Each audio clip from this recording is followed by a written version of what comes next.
I ara és un plaer rebre amb nosaltres a l'escenari el director de VilaWeb, Vicent Partal. Aquí tindrem l'honor de reconèixer la seva tasca a internet com a pioner als Països Catalans, tot lliurant-li el Premi del Referent ETEC 2019 en l'acte que tindrà lloc més tard. Tot i que abans li demanarem que comparteixi amb nosaltres la seva experiència amb la conferència que impartirà tot seguit. Així que, si us plau, us demano un fort aplaudiment per a Vicent Partal.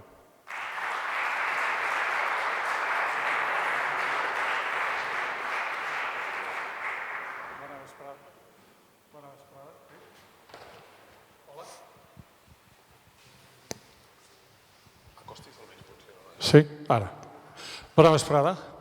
Bé, impartir una conferència és molt de dir perquè tampoc es tracta d'això. Més aviat, com que el premi em correspon, suposa, per l'edat i per portar un grapat d'anys fent feines en aquest món, el que em van demanar era que parlara de la visió de com era internet als inicis, de com és ara, com veig tot això, però des d'un punt de vista més personal i anecdòtic, i per tant entenc que no estem fent una classe magistral ni una conferència d'aquest estil. Jo sempre em trobo amb la dificultat, ara l'any que ve farà 25 anys de VilaWeb, per tant van començar l'any 1995. De fet, avui som el diari digital més antic d'Europa, que n'hi havia un parell o tres anteriors però han tancat, nosaltres per sort no hem tancat. I a vegades em fa molt difícil explicar com era internet a l'any 95. Vaja, se'm fa impossible, perquè és una cosa que només si hi eres en aquell moment tens un record nebulós, perquè tot ha canviat tant, hi ha una velocitat tan gran i tot és tan diferent que gairebé resulta impossible. Però em permetreu 3 o 4 anècdotes que situen el dibuix. Jo hi vaig arribar a partir del meu treball com a periodista de política internacional. La meva vida era reporter de política internacional, Televisió Espanyola, La Vanguardia, i l'any 91 em vaig apuntar a una cosa que es deia CompuServe, que algú recordarà, que era una BBS americana prèvia a internet, que era una meravella. No he entès mai per què ens agrada tant internet amb el caos que té i no les BBS amb l'organitzades que eren, però igual té. Deu tindre que veure amb la psicologia humana. I aleshores jo des del 91 per qüestions de política internacional estava a CompuServe. I recordo molt un dia que estava al diari, estava a La Vanguardia. A La Vanguardia en aquella època encara més era el temple de la informació. Estaves allà al carrer Pelai i tenies accés a totes les agències, no sé què, i un dia en Lluís Foix passava alguna cosa en algun país d'aquests estranys que només m'agraden a mi i em va dir: escolta, Vicent, per què no te'n vas a casa i busques en això que tens a veure si trobes més informació? I jo em recordo encara caminant pel carrer Pelai i pensant: això és molt fort, no? És a dir, La Vanguardia m'envia a mi a casa a buscar informació perquè jo tinc més informació en casa que no pas de La Vanguardia. I a partir d'ahir és quan vaig començar a rumiar la idea de dir: tot això de les xarxes, aquí darrere està passant una cosa molt gran i això és una revolució molt gran. El que passa, i és el més important que s'ha d'advertir, és que jo no tenia ni idea del que estava fent i de fet juraria que tots els que en aquella època estaven fent alguna cosa no teníem ni idea del que estaven fent. Sabíem que allò era una oportunitat, sabíem que allò era una piscina, sabíem que ja te podies tirar, però cap on anàvem no teníem ni la menor idea. L'Alfons Cornella, per exemple, que li vareu donar el mateix premi l'any passat i que per mi és un dels savis de referència, i insisteix constantment. L'únic valor que vàrem tenir va ser que ens vàrem atrevir, que no sé si és un valor això, però res més que això. De fet, nosaltres vam començar l'any 94, per tant un any abans. L'Assumpció Maresma, que és la meva dona i la meva sòcia en tot, era la directora del Temps i em va demanar si aquella cosa rara que jo feia per les xarxes podia fer alguna cosa per el Temps. Vam fer el Temps Online, que era una BBS, i un any després vam crear VilaWeb. I quan vam crear VilaWeb ja ens vam trobar la primera de sobte, que eren els preus, i això ens va obrir tot un ventall a descobrir coses noves. Al gener del 95, algunes empreses van començar a donar accés a internet aquí al nostre país, fora de la universitat, perquè la universitat ja el tenia, però no. I hosting. Però el hosting era, en fi, la K anava, no la Mega, la K anava a un preu desorbitat. I efectivament allà va passar un detall estúpid, però molt important, que va ser que de sobte vam pensar però no cal que estiguem aquí, si això és internet és global. I aleshores vam descobrir un servidor anglès que es deia Demon i vàrem contractar a Demon l'espai de disc per fer VilaWeb. Els de Demon estaven encantats perquè era l'únic client que tenien que no era anglès, parlàvem cada diumenge a la tarda una estona i comentàvem la jugada i nosaltres fèiem hosting allà. Hosting que el feia jo, amb els meus dits. A l'inici de VilaWeb soc jo amb els meus dits. Jo no tenia ni idea del que estava fent. Jo tenia un paperet que deia no sé què, un zip tal, barra baixa, no sé què. Jo ho copiava directament. Al cap de molts anys vaig entendre que un zip volia dir que s'obrís el zip, que es descomprimís el zip, però aquí tots fèiem el que tocava. I, efectivament, gràcies a Demon, vàrem poder començar, cosa que ens va dur a un fet divertit, que és que teníem una adreça anglesa, érem un COUK, i nosaltres teníem clar que no volíem un ES, qualsevol cosa excepte un ES, i per tant si era un COUK era un COUK, però ràpidament ens van oferir un .com i aquí va haver una de les trucades més divertides de la meva vida quan un alt directiu de Telefònica ens va trucar preguntant-nos com caram havien aconseguit un .com. Nosaltres vam explicar-li a Telefònica què s'havia de fer per aconseguir un .com perquè Telefònica insistia en que no era possible tenir un .com. D'anècdotes d'aquestes n'hi ha moltíssimes. Jo sempre recorde la nit que vam descobrir que la web era colors.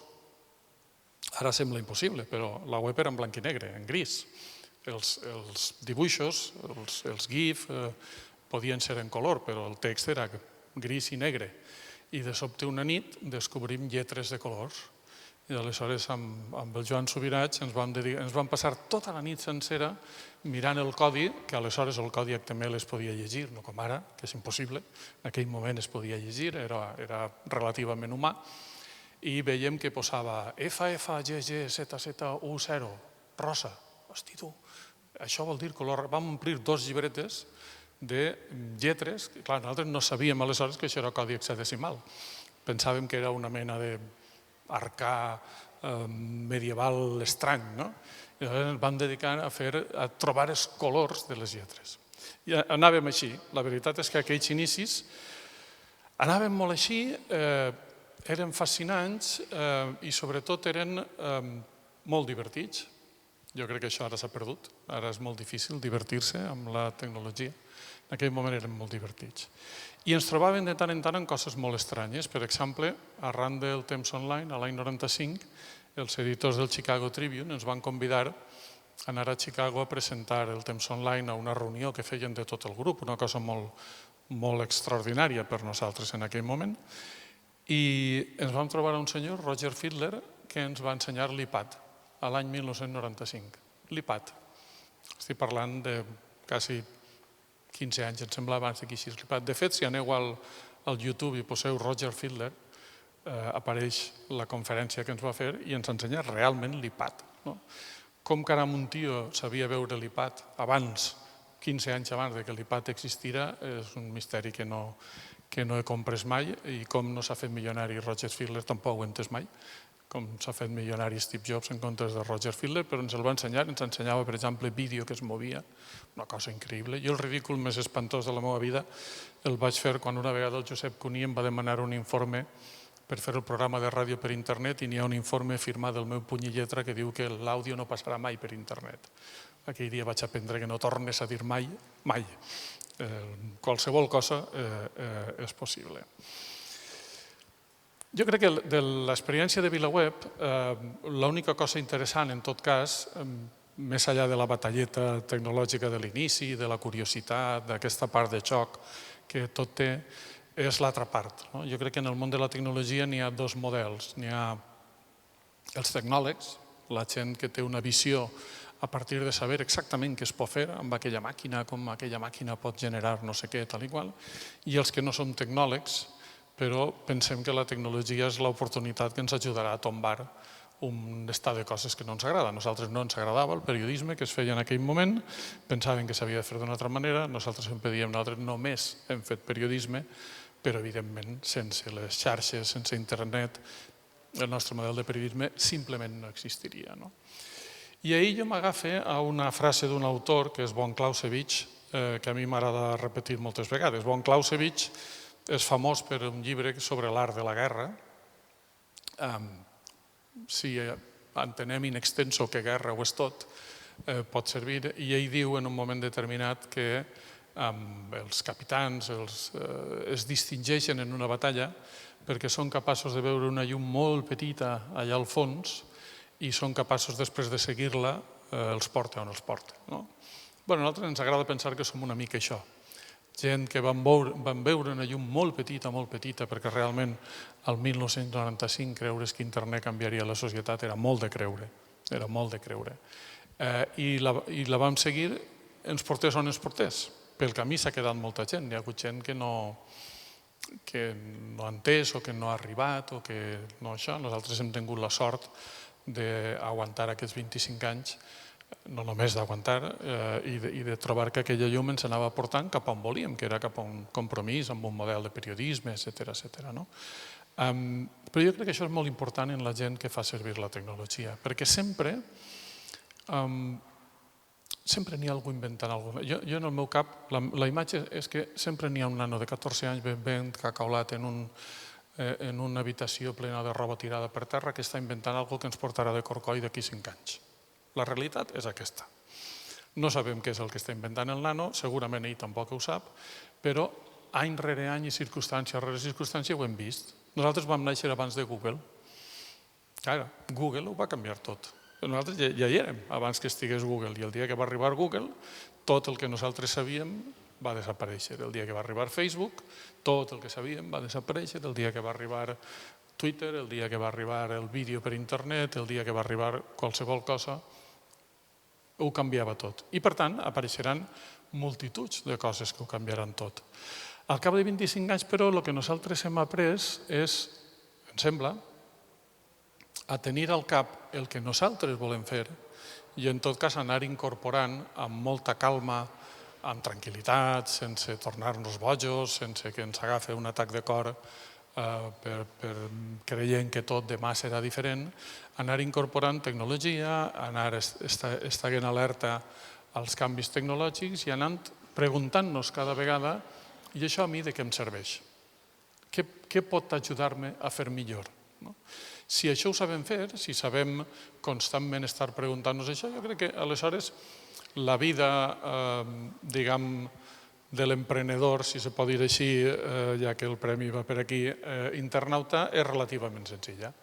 A vegades tens la sensació d'aquella cosa que fan en la muntanya, el kayak aquell, no sé com es diu allò, que te pugen una barca i vas per el riu. Tens una mica aquesta sensació que vas per el riu, que no acabes d'entendre què t'està passant, però que si te deixes dur i tens molt clar on vas i què és el fonamental en el teu projecte, doncs aleshores això un moment o altre acaba funcionant. M'agrada posar un exemple que és de l'altra branca, de la branca, diguem, negoci, però que crec que es pot entendre. Que consta que la branca negoci és exactament igual de difícil d'aprendre que la branca tecnologia. Jo encara me'n recorde, ara riureu, però és així, el dia que vaig descobrir que facturació i benefici no era el mateix. En fi, els que tota la vida han fet d'empresa està molt bé, però els que treballaven de periodistes i no ens preocupaven d'on eixien els diners, el dia que descobreixes que facturació i benefici no és la mateixa cosa, t'endús un bon ensurt. Nosaltres des del principi sempre vam pensar que el periodisme s'ha de pagar, que si no es paga no funciona. Però evidentment en l'entourage que representava internet i sobretot amb aquesta obsessió que va haver des del primer moment, que jo crec que ara avui se'n penedeixen els mitjans, de regalar en obert els continguts per tindre una posició que després al final els ha acabat causant un problema important a tots els mitjans perquè no saben on anar.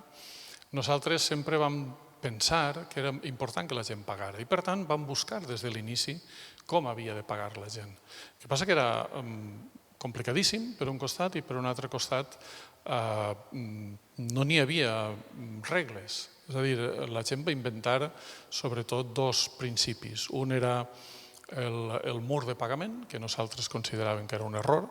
Si no pagues no et llitges res. Nosaltres això sempre vam considerar que era un error, perquè la nostra feina és posar en les mans de la societat informació. Si aquesta informació no li arriba perquè li obligues a pagar quan els altres no li fan pagar, no serveix de res.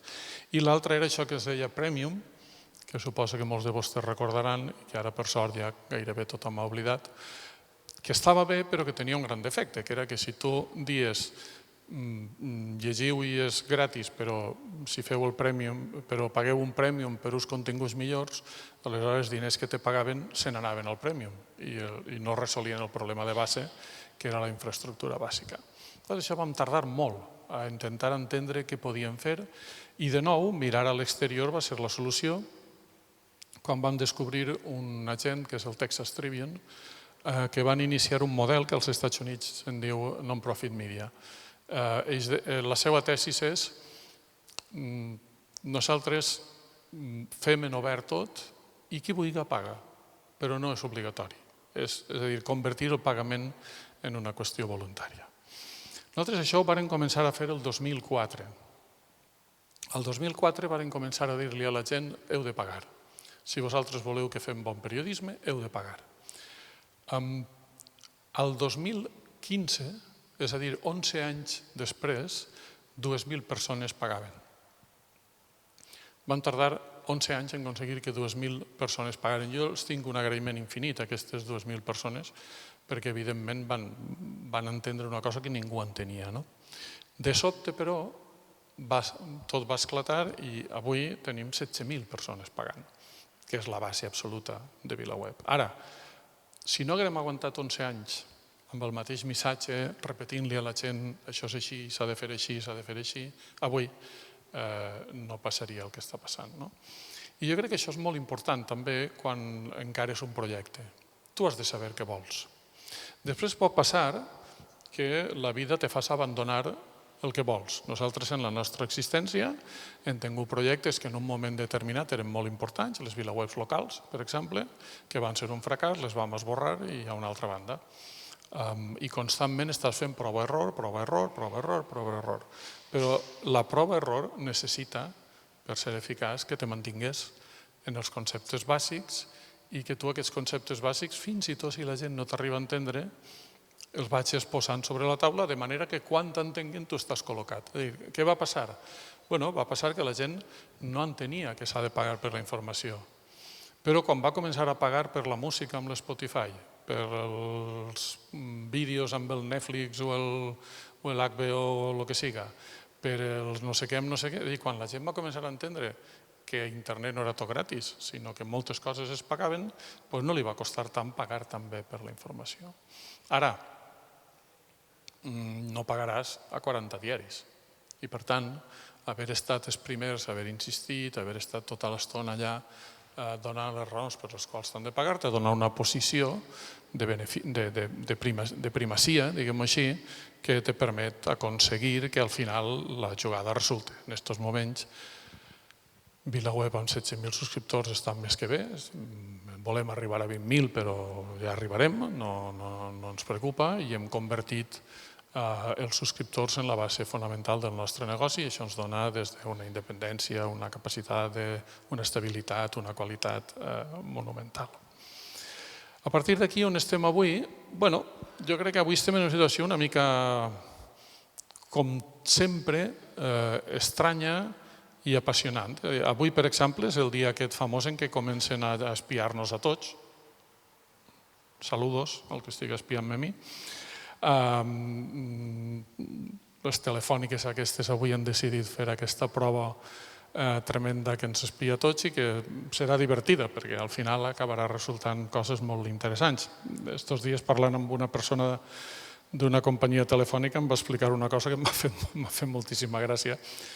Diu que això ja ho han fet a vegades, les empreses telefòniques, i que concretament una gran telefònica de Barcelona té un gran panel a davant en la sala de control on de tant en tant van mirant com van movent-se els telèfons mòbils i que no fa pas gaire van fer una prova amb telèfons mòbils pertanyents a persones que arriben en creuer a Barcelona.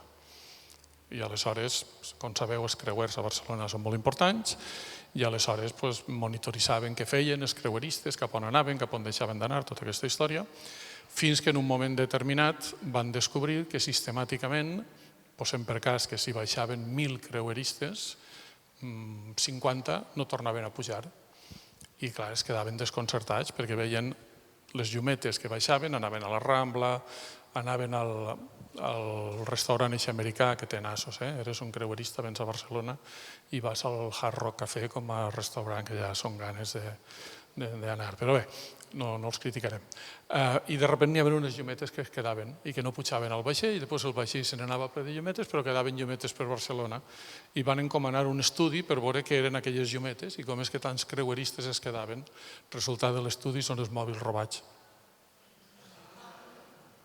Amb la qual cosa em va tranquil·litzar perquè vol dir que aquests estudis al final sempre acaben tenint un factor que no acaba de ser clar i que per tant aquesta cosa que ens faran avui no acaba d'estar clara.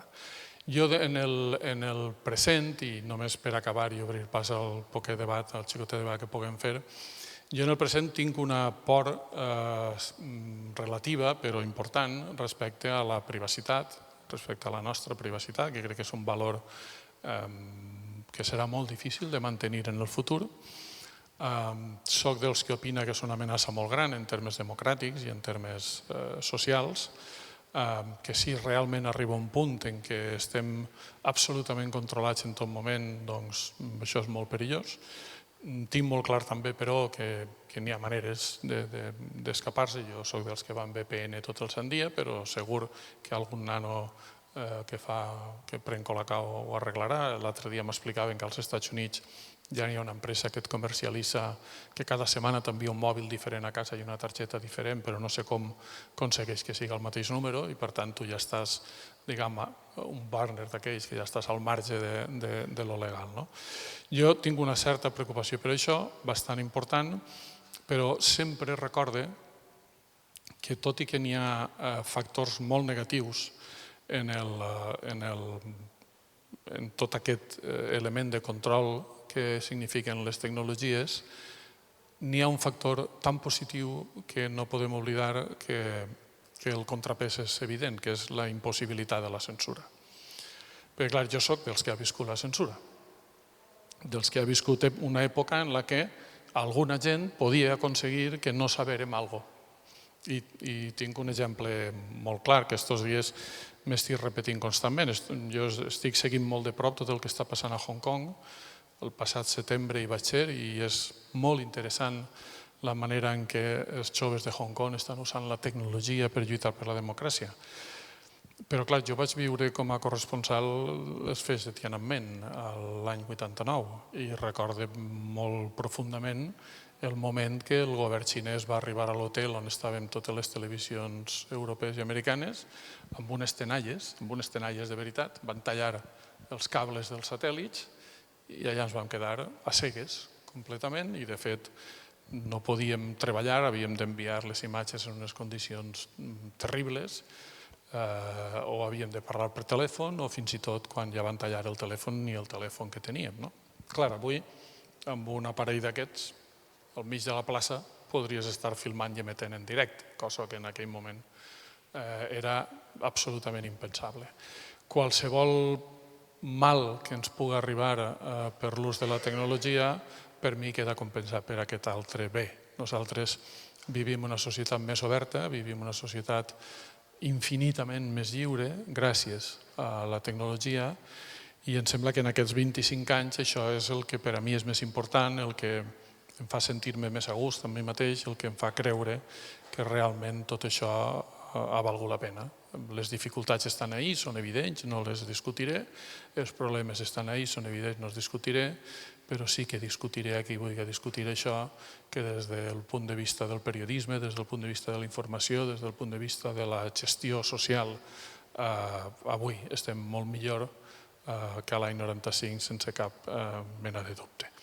He quedat amb els organitzadors que deixaríem 10 minuts o una cosa així per si algú de vosaltres vol fer comentaris, xerrar, preguntes, curiositats, doncs estaríem aquí. No sé qui mana en aquesta organització, algú deu tindre un micro per algun lloc I si algú vol dir alguna cosa, doncs allà n'hi ha un micro. I si no, plegarem. Aquí davant. Espera, quasi que te dona el meu, ja anirem més ràpids.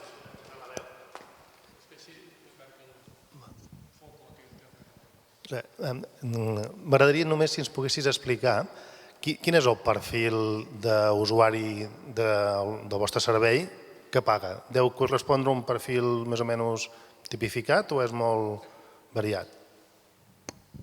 Bé, la veritat és que això em dona peu a explicar una cosa que té a veure... És a dir, la idea inicial, nosaltres vam partir d'una idea, que era que nosaltres volíem fer periodisme de qualitat. Jo una de les coses que tinc molta tristesa, com a pioner d'internet en el món periodístic, és que internet ha permès al nostre país entrar el periodisme groc i el periodisme de partit que havien desaparegut. Avui en dia n'hi ha diaris digitals que viuen de publicar porqueria a les 24 hores del dia o que viuen de publicar el que el seu partit polític els ordena que publiquen, sigui veritat o no sigui veritat. I això no passava abans que existís internet. Nosaltres vam optar sempre per dir no, nosaltres anem a fer un periodisme absolutament independent i de qualitat. I això era primer perquè nosaltres és el que ens agradava, és el nostre model. Nosaltres creguem en això. Quan al 94-95 vam pensar que la tecnologia ens ajudaria a millorar el periodisme era perquè ja no ens agradava el periodisme que n'hi havia. Però també pel target. Perquè vàrem pensar, bueno, i qui pagarà? Clar, el lògic és que pagui algú que té les necessitats bàsiques sobrades. Estem parlant de pagar 60 euros l'any, no estem parlant de pagar una millonada. Però sempre vam pensar ha de ser algú que tinga una mínima capacitat econòmica. Normalment serà més fàcil que pagui qui tinga més interès per la societat, pel que està passant. Normalment això se correspon amb estudis superiors.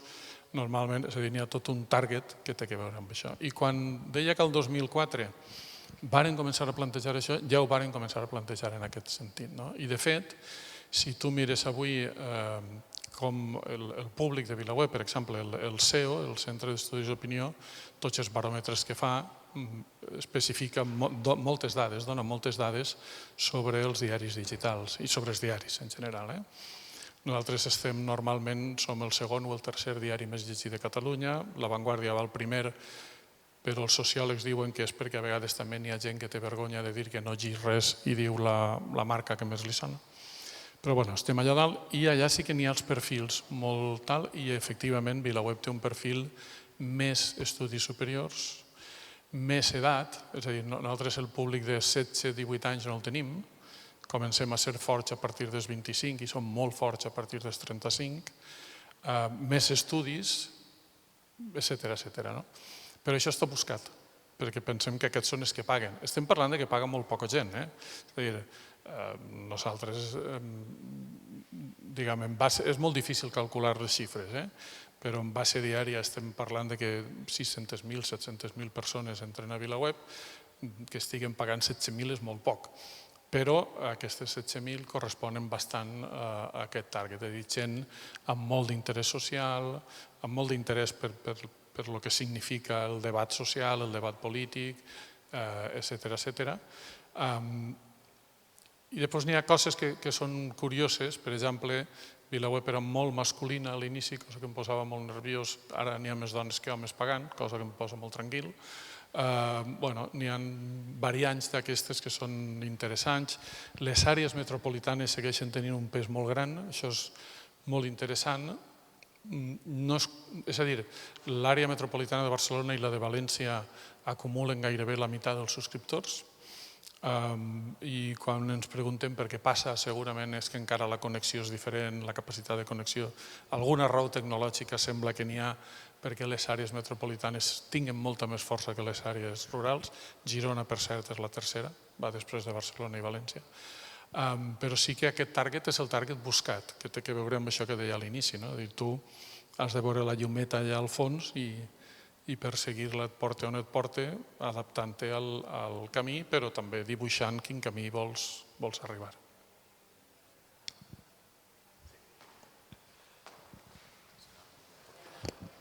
Hola. Moltes gràcies, primer de tot.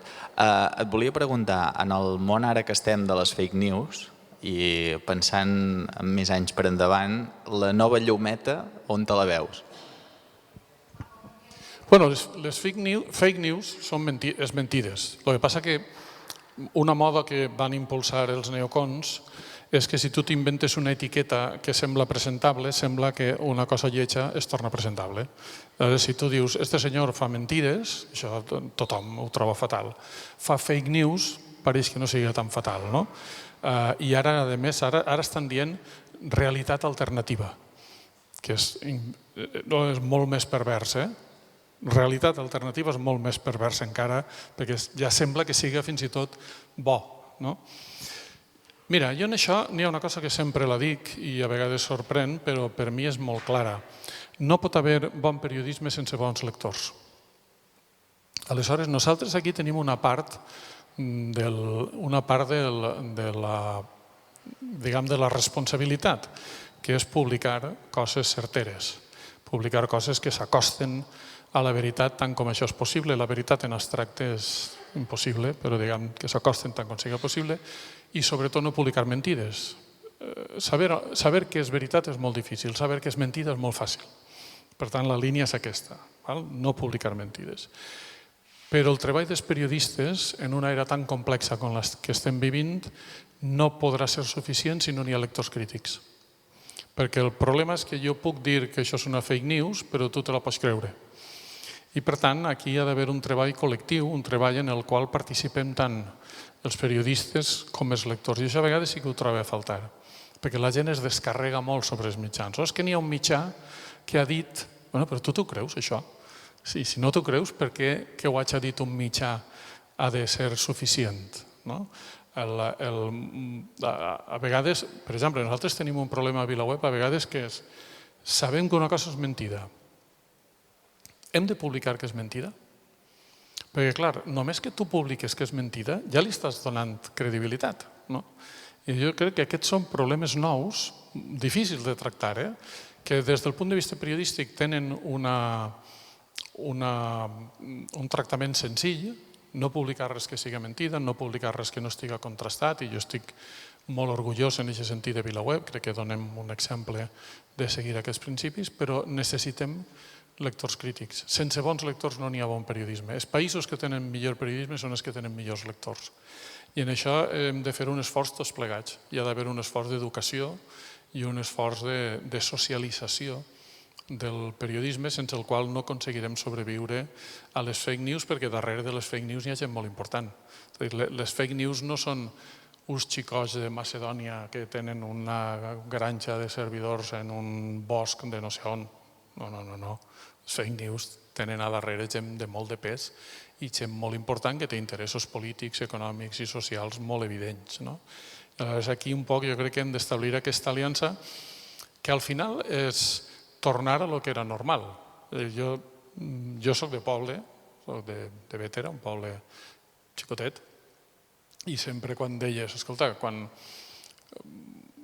en el meu poble si jo em trobava una persona pel carrer que em deia acaba de veure l'alcalde completament borratxo cantant al baix pel carrer. Segons qui m'ho deia, m'ho creia o no. Si m'ho deia una persona que tenia reputació seriosa, em preocupava per l'alcalde. Si m'ho deia el borratxo del poble, doncs ja sabia que estava més borratxo de lo normal. Aquestes coses que els humans en la vida quotidiana, a tu et deu passar. La mateixa cosa te la diu una persona de qui te fies completament i te la diu una persona de la que no et fies gens i és diametralment oposada. Doncs hem de trobar el mecanisme per fer això en un món globalitzat en el qual, clar, tot és més difícil de gestionar, perquè no estem parlant ja de notícies de primera mà que tu tens prou coneixement com per saber-les, sinó, clar, qui té la culpa del que està passant a Xile, te pilla una mica, és més complicat, no? Però només si periodistes i lectors continuem bastint un model en el que la crítica és important, aconseguirem superar les fake news, sabent que serà molt difícil, no va ser gens fàcil. I sembla que ja ens hem passat de l'hora que m'havien dit. Sí? Molt bé. Molt bé, crec que en Vicent es mereix un fort aplaudiment, no?